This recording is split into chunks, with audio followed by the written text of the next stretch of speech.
Hi Gautami. ಓ ನೀವು ಏನಿದು what a surprise.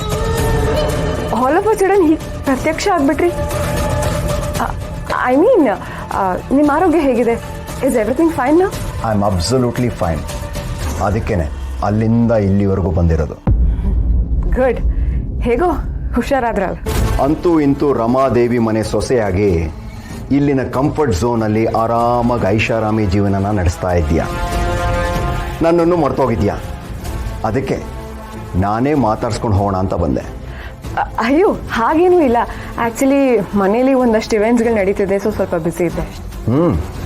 ಗೊತ್ತಾಯ್ತು. ಪ್ರೀತಮ್ ಮದುವೆ ಅಂತೆ, ಅತ್ತೆ ಸೊಸೆ ಬೇರೆ ಒಂದಾಗಿದ್ದೀರಂತೆ. ನೀನು ಇದನ್ನೆಲ್ಲ ಹೇಳಲಿಲ್ವಲ್ಲ ಗೌತಮಿ?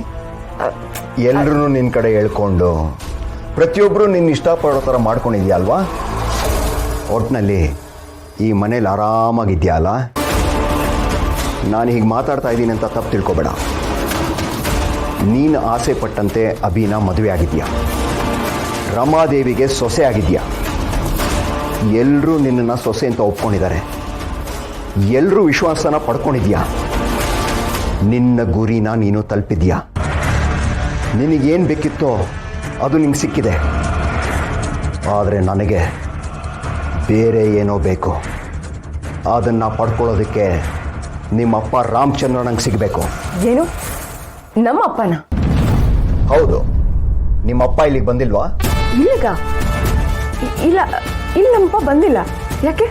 ಅವನು ನಿರಪರಾಧಿ ಅಂತ ಕೋರ್ಟು ಅವನನ್ನು ರಿಲೀಸ್ ಮಾಡಾಯಿತು. ಇಷ್ಟು ದಿವಸ ಆದರೂ ಅವನು ಇಲ್ಲಿಗೆ ಬಂದಿಲ್ಲ ಅಂದರೆ ಏನೋ ಸಮಸ್ಯೆ ಇರಬೇಕು. ಏ ಇಲ್ಲ, ನಮ್ಮಪ್ಪ ಎಲ್ಲಿ ಹೋಗಿರ್ತಾನೆ? ಎಲ್ಲೋ ಒಂದು ಕಡೆ ಬಿದ್ದಿರ್ತಾನೆ. ಅಲ್ಲ, ಫಸ್ಟ್ ಆಫ್ ಆಲ್ ಅವ್ನು ಎಲ್ಲಿದ್ರೆ ನನಗೇನಾಗಬೇಕು? ಒಟ್ಟಿನಲ್ಲಿ ಅವ್ನು ನನ್ನ ತಂಟೆಗೆ ಬರದೇ ಇದ್ರೆ ಅಷ್ಟೇ ಸಾಕು. ಇಲ್ಲ, ಹಾಗೇನೂ ಆಗಲ್ಲ. ನಿಮ್ಮಪ್ಪ ಸುಮ್ಮನೆ ಪೂರ ಆಸಾಮಿನೇ ಅಲ್ಲ. ಅವನು ಮಣಿಹಾರನ ಹುಡ್ಕೊಂಡು ಹೋಗಿರ್ತಾನೆ. ಇಲ್ಲ ಅಂದರೆ ಆ ಮಣಿಹಾರನೇ ಹುಡ್ಕೊಂಡು ಅವನ ಹತ್ರ ಬರುತ್ತೆ. ಈಗ ಆ ಮಣಿಹಾರ ನಿಮ್ಮ ಅಪ್ಪನ ಕೈ ಸೇರೋದಕ್ಕಿಂತ ಮುಂಚೆ ಆ ಮಣಿಹಾರನ ನಾವು ಹುಡ್ಕಬೇಕು. ಇಲ್ಲ ಅಂದರೆ ಮುಂದೆ ಏನಾಗುತ್ತೆ ಅಂತ ನಿನಗೆ ಗೊತ್ತಲ್ವಾ? ಆ ಮಣಿಹಾರನ ತಂದು ನನ್ನ ಕೈಗೆ ಕೊಡ್ತೀಯಾ ಅಂತ ಅವತ್ತು ನೀನೇ ಮಾತು ಕೊಟ್ಟಿದ್ಯಾ. ಅದನ್ನು ಮರಿಬೇಡ. ಅಂದ್ರೆ ನಮ್ಮಪ್ಪನಿಗೆ ಆ ಮಣಿಹಾರ ಎಲ್ಲಿದೆ ಅಂತ ಗೊತ್ತಾಗತ್ತೆ, ಆದರೆ ನಮ್ಮಪ್ಪ ಅದನ್ನು ತಗೊಂಡೋಗಿ ಎಲ್ಲಿ ತಲುಪಿಸ್ಬೇಕು ಅಲ್ಲಿ ತಲುಪಿಸ್ತಾರೆ ಅಂತ ಹೇಳ್ತಿದ್ದೀರ. ಗೌರಿ, ಗೌರಿ, ಒಂದು ನಿಮಿಷ ನಿಂತ್ಕೋ ಗೌರಿ. ಯಾಕಮ್ಮ ನೋಡಿದ್ರು ನೋಡದೆ ಇರೋಳ್ ಥರ ಇದೆಯಾ? ನನ್ನ ಬಗ್ಗೆ ಬೇಜಾರ? ಹಾಗೇನಿಲ್ಲ. ಇಲ್ಲ, ನನಗೆ ಗೊತ್ತಾಗುತ್ತೆ. ಇಷ್ಟು ದಿವಸ ನಡೆದಿರೋದನ್ನೆಲ್ಲ ನೋಡಿದ್ರೆ ನನ್ನ ಬಗ್ಗೆ ಬೇಜಾರು, ಕೋಪ ಎಲ್ಲ ಆಗುತ್ತೆ. ಆದರೆ ನನಗೆ ನಿಮ್ಮ ತಂದೆ ಈ ರೀತಿ ಮಾಡಿರ್ತಾರೆ ಅಂತ ನನಗೆ ಗೊತ್ತಾಗಬೇಕು. ಮನಸ್ಸಲ್ಲಿ ನನ್ಗೆ ಅನ್ನಿಸ್ತಾನೆ ಇರ್ತಾ ಇತ್ತು, ನನಗೊಂದು ನಂಬಿಕೆ ಇತ್ತು ನಿಮ್ಮ ತಂದೆ ಈ ರೀತಿ ಕೆಲಸ ಮಾಡಿರೋದಿಲ್ಲ ಅಂತ. ಆದರೆ ಊರ್ ಜನ ಎಲ್ಲ ಮಾತಾಡೋದನ್ನು ಕೇಳಿ ಅದನ್ನು ನಂಬೋ ಥರ ಆಗೋಯ್ತು.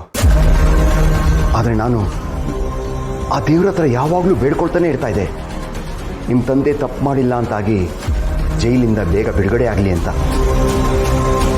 ಆದರೆ ಪರಿಸ್ಥಿತಿ ಹೀಗೆಲ್ಲ ಆಗೋಯ್ತು.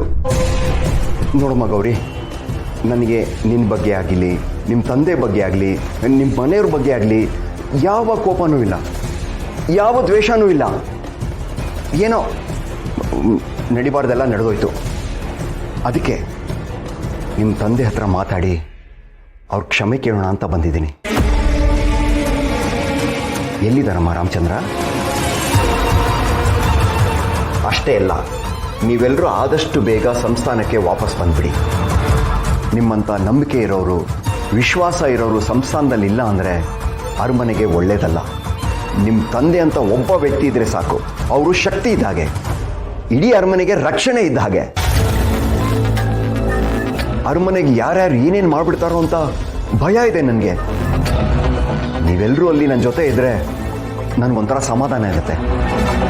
ನಿನಗೆ ಗೊತ್ತು, ಈಗ ಅರಮನೆ ಸಂಪತ್ತು ಯಾರು ಕೊಡಬೇಕು ಏನು ಮಾಡಬೇಕು ನನಗದೇ ಯೋಚನೆ ಆಗ್ಬಿಟ್ಟಿದೆ. ಇಲ್ಲ, ನಮ್ಮಪ್ಪ ಎಲ್ಲಿದ್ದಾರೆ ಅಂತ ನನಗೂ ಗೊತ್ತಿಲ್ಲ.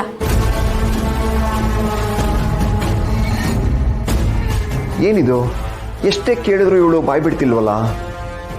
ಒಂದು ವೇಳೆ ಇವಳಿಗೆ ನಿಜವಾಗ್ಲೂ ರಾಮಚಂದ್ರ ಇಲ್ಲಿದ್ದಾನೆ ಅಂತ ಗೊತ್ತಿಲ್ವಾ? ಅಲ್ಲಮ್ಮ ಗೌರಿ, ರಾಮಚಂದ್ರ ಎಲ್ಲಿದ್ದಾರೆ ಅಂತ ನಿಜವಾಗ್ಲೂ ಗೊತ್ತಿಲ್ವಾ? ಅಥವಾ ನನಗೆ ಹೇಳಬಾರ್ದು ಅಂತ ಸುಳ್ಳು ಹೇಳ್ತಾ ಇದೆಯಾ? ನೋಡಿ, ನಮ್ಮಪ್ಪನ ವಿಚಾರ ಬಿಡಿ. ಈ ಮನೇಲಿ ಗೌತಮಿ ನಮ್ಮ ಅಕ್ಕ ಅನ್ನೋದು ಯಾರಿಗೂ ಗೊತ್ತಿಲ್ಲ. ನಮ್ಮನೆ ಅಂತ ಅಂದಮೇಲೆ ಒಂದು ಮಾತು ಬರುತ್ತೆ, ಒಂದು ಮಾತು ಹೋಗುತ್ತೆ. ಅದನ್ನೆಲ್ಲ ಮನಸ್ಸಿಗೆ ಹಚ್ಕೋಬಾರ್ದು.